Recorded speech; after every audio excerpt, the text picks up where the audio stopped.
Hello साथीहरू नमस्ते। हेर्नुहोस् है, आज चाहिँ मैले के लिएर आएको छु है। आज चाहिँ मैले लिएर आएको छु जेन्ट्स फिङ्गर रिङ। सधैँ मैले लेडिजहरूको आइटम मात्रै देखाउँथेँ है। अनि धेरैजना लेडिजहरू अब जब सामान लिन आउनुहुन्थ्यो नि, अन्त भन्नुहुन्थ्यो जेन्ट्सहरूको चाहिँ केही छैन, यसो औँठीहरू भए चाहिँ हस्बेन्डलाई पनि लगिदिनु हुन्थ्यो नि है। अब आफूले मात्रै सपिङ गरेर जानुहुन्छ नि त मेरोबाट, अन्त चाहिँ त्यस्तो भनिराख्नु भएको हुन्छ क्या कतिजनाले।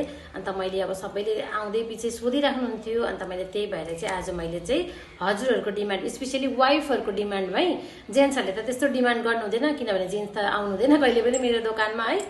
अनि स्पेसली वाइफहरूको लागि चाहिँ, जो आफ्नो लागि मात्रै सामान लिन आउँदाखेरि चाहिँ टक्क यसरी एउटा हस्बेन्डको लागि पनि केही रिङहरू लिएर जाँदा हस्बेन्ड पनि खुसी हुने।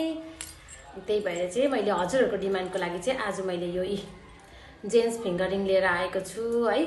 अनि हजुरहरूलाई कस्तो लाग्छ मलाई छिटो मेसेज गर्नु होला। लिमिटेड स्टक मात्रै छ है मेरोमा चाहिँ है। हेर्न सक्नुहुन्छ, एकदम सुनभन्दा चाहिँ केही कम छैन है साथीहरू। एकदमै तपाईँहरूले लन्डाउनु सक्नुहुन्छ, हस्बेन्डलाई पनि लन्डाउनु सक्नुहुन्छ है। मैले चाहिँ घर खर्चबाट बचाएर चाहिँ यो जोडेको भनेर पनि सक्नुहुन्छ नै। डेली युज, यो चाहिँ तपाईँहरूले डेली युज पनि गर्न सक्नुहुन्छ है। हस्बेन्डलाई यसो लन्डाउनु पनि सक्नुहुन्छ, लन्डाउनु चाहनुहुनेहरूले चाहिँ। जसलाई पनि चाहिन्छ मलाई छिट्टो मेसेज गर्नु होला। धन्यवाद।